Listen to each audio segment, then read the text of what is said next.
Hello student, Ram रतन study YouTube channel में आपका स्वागत है। आज पढ़ने जा रहे हैं हिंदी में हिंदी भाषा का सामान्य परिचय। हिंदी को स्टार्ट कर रहे हैं और हिंदी को हम भाषा का सामान्य परिचय यानी हिंदी भाषा की उत्पत्ति कैसे हुई, पहले कौन सी भाषा बोली जाती थी, आज कौन सी भाषा बोली जाती है, ठीक है।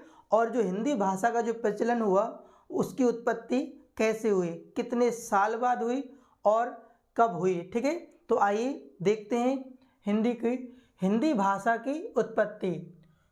भाषा आनुवांशिक नहीं है। आनुवांशिक का अर्थ ये होता है जैसे हमारे पिताजी संस्कृत बोलते हैं तो हम भी संस्कृत बोले, ऐसा कोई ज़रूरी नहीं है, कोई आनुवांशिक लक्षण नहीं है।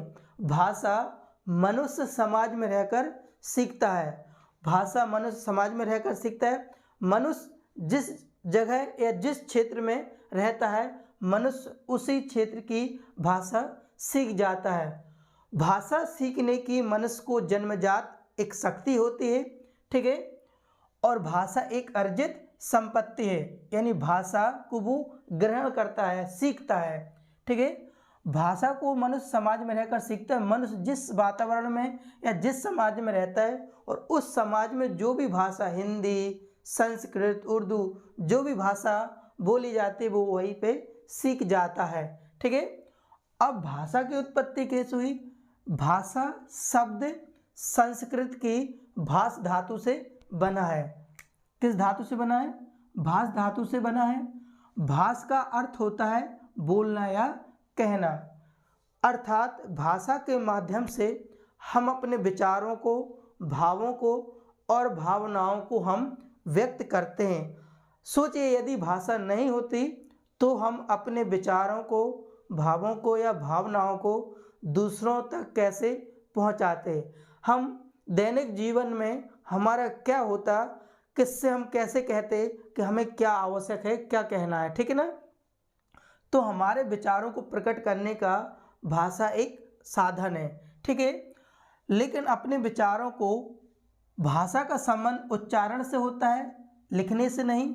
और जो बोलते हैं वो हमारी भाषा है और जो लिखते हैं वो हमारी क्या है? लिपि है, ठीक है। भाषा के तीन प्रमुख रूप हैं, अर्थात हम अपने विचारों को दूसरों तक तीन माध्यमों से कह सकते हैं या पहुंचा सकते हैं: मौखिक भाषा, लिखित भाषा और सांकेतिक भाषा। सबसे पहले आती है मौखिक भाषा। यदि हमें किसी विषय पर, किसी चर्चा में बहुत ज़्यादा विस्तृत व्याख्या करनी हो तो हम मौखिक भाषा का प्रयोग करते हैं। और मौखिक भाषा की जो सबसे छोटी इकाई होती है, मौखिक भाषा की जो सबसे छोटी इकाई होती है वो होती है ध्वनि, अर्थात विस्तृत व्याख्या भाषा का मौखिक रूप होता है, जैसे कि सभा, समिति और मीटिंग। यदि हमें 2, 4, 8 घंटे दिन भर सभा संबोधित करना हो तो वहाँ पर हम लिखेंगे नहीं। ऐसा नहीं कि लिख करके हम कहें, वहाँ पर अपने भाषण के माध्यम से, मुख के माध्यम से हम अपने भावों को, विचारों को संबोधित कर सकते हैं, ठीक है। तो मौखिक भाषा के अंतर्गत सभा, समिति, मीटिंग या 8-10 घंटे की चर्चा करनी हो तो मौखिक भाषा के अंतर्गत आती है। और मौखिक भाषा की जो सबसे छोटी इकाई होती है वो होती है ध्वनि। अगला आता है लिखित भाषा। लिखित भाषा क्या होती है? जब हम अपने विचारों को लिख करके प्रकट करते हैं तो वह हमारी लिखित भाषा होती है। जब हम ध्वनि को लिख देते हैं तो, और लिखने के बाद जो हमारे भाव प्रकट होते हैं वो हमारी लिखित भाषा के अंतर्गत आते हैं। लिखित भाषा में जैसे लेख, पत्र, जीवनी, कहानी आदि इत्यादि इस लिखित भाषा के अंतर्गत आते हैं। और जब हम ध्वनि को लिख देते हैं तो वो हमारी वर्ण बन जाती है, अर्थात लिखित भाषा की सबसे छोटी इकाई वर्ण होती है। तीसरी आती है सांकेतिक भाषा। सांकेतिक भाषा क्या होती? इशारों के माध्यम से हम अपने भावों और विचारों को प्रकट करते हैं। इशारों के माध्यम से कौन समझता है? छोटा बालक हो, बहरा हो, गूंगा हो, वो सांकेतिक भाषा का प्रयोग करते हैं। और दैनिक जीवन में जरूरी नहीं है कि लंगड़ा, लूला, बहरा और बच्चे ही सांकेतिक भाषा का प्रयोग करें, आम आदमी भी सांकेतिक भाषा का प्रयोग कर सकता है। ऐसा नहीं है कि केवल गूंगे बच्चे ही सांकेतिक भाषा का प्रयोग करें। तो भाषा के 3 माध्यम हैं जिसके माध्यम से हम अपने भावों और विचारों को दूसरों के लिए प्रकट व्यक्त कर सकते हैं, ठीक है ना। तो अगला आता है भाषा के अंग। जिस प्रकार भाषा के 3 रूप होते उसी प्रकार भाषा के 6 प्रमुख अंग होते हैं। भाषा को पढ़ने के लिए, समझने के लिए, बोलने के लिए हमें किन किन अंगों की आवश्यकता होती है? ध्वनि, वर्ण, अक्षर, शब्द, पद और वाक्य। इन सबसे मिलकर वाक्य बनता है और जब हम पूरा वाक्य बोल देते हैं तब हम किसी व्यक्ति की भाषा को हम बहुत बखूबी से समझने लगते हैं। अगला आता है भाषा के अंगों को बहुत अच्छे से हम समझेंगे, एक एक पॉइंट पर चर्चा करेंगे। अगला आता है ध्वनि। भाषा के उच्चरित रूप को, यानी भाषा को जब हम मुख के द्वारा उच्चारण करते हैं तो वो हमारी क्या कहलाती है? ध्वनि कहलाती है। अर्थात मौखिक भाषा की सबसे छोटी इकाई क्या होती है? ध्वनि होती है। अब आते हैं वर्ण। वर्ण का अर्थ होता है रंग, वर्ण करना और चुनना। रंग का प्रयोग लेखन के लिए किया जाता है, ठीक है।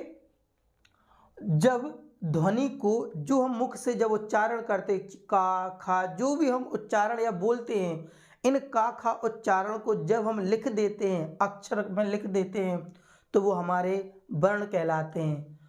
और वर्णों को लिखने के लिए लिपिक चिन्ह, देवनागरी लिपि चिन्हों का प्रयोग करते हैं। देवनागरी लिपि चिन्ह छोटा आ, बड़ा का, खा, ये छत्रक, ज्ञा, जितने भी वर्णमाला है वो देवनागरी लिपि की चिन्ह के अंतर्गत आते हैं। अर्थात ध्वनि के लिपि चिन्हों को हम वर्ण कहते हैं। वर्ण को और समझिए जरा। भाषा में उच्चरित अविभाज्य ध्वनियाँ, अर्थात जिसको हम विभाजित नहीं कर सकते हैं, ना ही उनको हम तोड़ सकते हैं, वो हमारे वर्ण कहलाते हैं। वर्णों के अंतर्गत स्वर, शुद्ध व्यंजन और अयोग्यवाय ध्वनियाँ।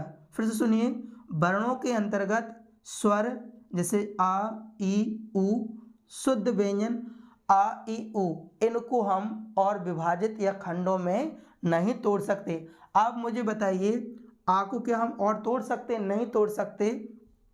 क्या ई को हम और ज़्यादा तोड़ सकते? नहीं तोड़ सकते। और ना ही ऊ को, और ना ही का को। ये हलंत लग गया तो ये शुद्ध व्यंजन होगा। लेकिन अगर ये का देखा जाए, इस का में आपका ये का और प्लस क्या हुआ है? आ है, ठीक है। लेकिन यदि हम यहाँ पर हलंत लगा दें, का के नीचे हलंत, तो ये शुद्ध व्यंजन हो चुका। इसको हम और ज़्यादा खंडों में नहीं तोड़ सकते। तो ये किसके अंतर्गत आते हैं? वर्णों के अंतर्गत आते हैं। अयोग्यवाय जैसे अनुस्वार और विसर्ग, अंग और ह, ये भी हमारे वर्ण के अंतर्गत आते हैं। अर्थात स्वर एवं स्वर रहित व्यंजन क्या कहलाते हैं? वर्ण कहलाते हैं, ठीक है। अब आता है आपका अक्षर। तो देखिए, अक्षर क्या होते हैं? ऐसी ध्वनि जिसका कभी विनाश नहीं होता है, अक्षर कहलाते हैं, ठीक है।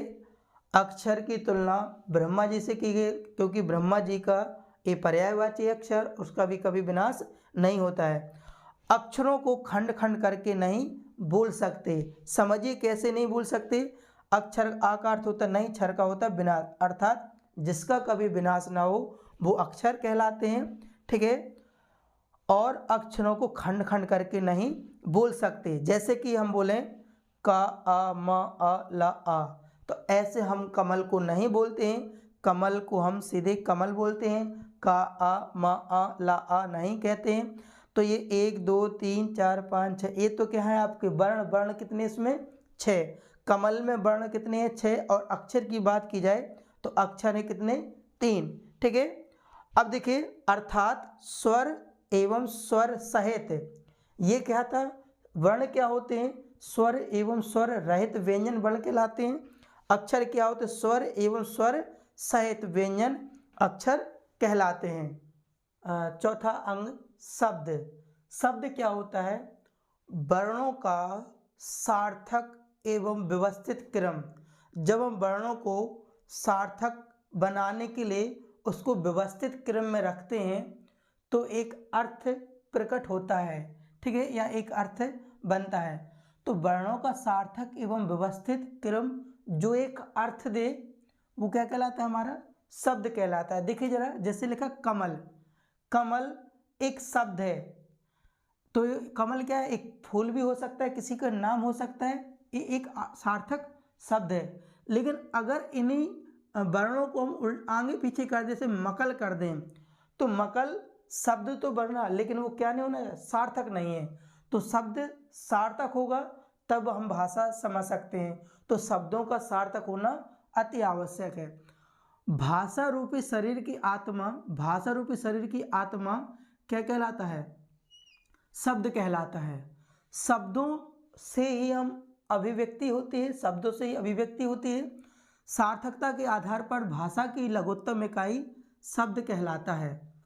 शब्द दो प्रकार से सार्थक होते हैं। शब्द कितने प्रकार? दो प्रकार से सार्थक होते हैं। देखिए, एक तो होता है अपूर्ण सार्थक, एक होता है पूर्ण सार्थक। जैसे यहाँ पर लिखा है कमल। कमल अभी शब्द अपूर्ण सार्थक है।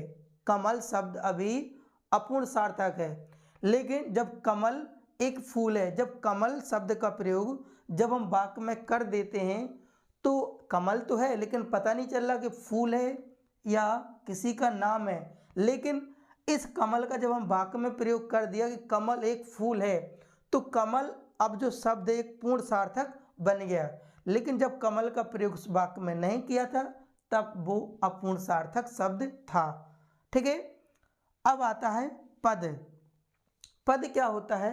सार्थक शब्दों को क्रम से व्यवस्थित कर देते हैं। जब सार्थक शब्दों को क्रम से व्यवस्थित कर देते तथा शब्दों के साथ विभक्ति चिन्हों का प्रयोग कर देते हैं तो वो हमारा पद बन जाता है। सार्थक वर्ण समूह शब्द कहलाता है। देखिए जरा, जैसे कृष्ण कंस मारा। कृष्ण कंस मारा, अभी ये शब्द हैं। कृष्ण कंस मारा, ये तीन शब्द हैं। अभी ये तीनों के तीनों शब्द, ठीक है, पद नहीं है। लेकिन जब इन शब्दों के साथ हम विभक्ति का प्रयोग कर दें तो वो हमारे पद बन जाए। जैसे कृष्ण ने कंस को मारा, तो ने को, तो यहाँ पर क्या है? ने और को क्या है हमारी? ये विभक्ति। मोहन क्रिकेट खेलता है, ये चारों को चारों शब्द क्या बन गए? पद बन गए। और अब अगला आता है अंग वाक्य। पदों का व्यवस्थित एवं क्रमबद्ध समूह हमारा वाक्य कहलाता है।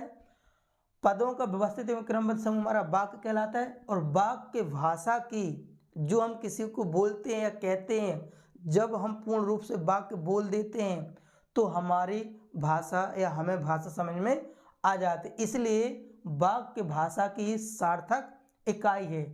भाषा के पूर्ण अर्थ प्रकट करने की शक्ति, यदि हमें किसी को कोई बात समझानी हो, कहनी हो, तो हमें उसका पूर्ण वाक्य में प्रयोग करना पड़ेगा, तब वो हमारी बातों को समझ पाएगा। इसलिए भाषा के पूर्ण अर्थ प्रकट करने की शक्ति वाक्य में होती है।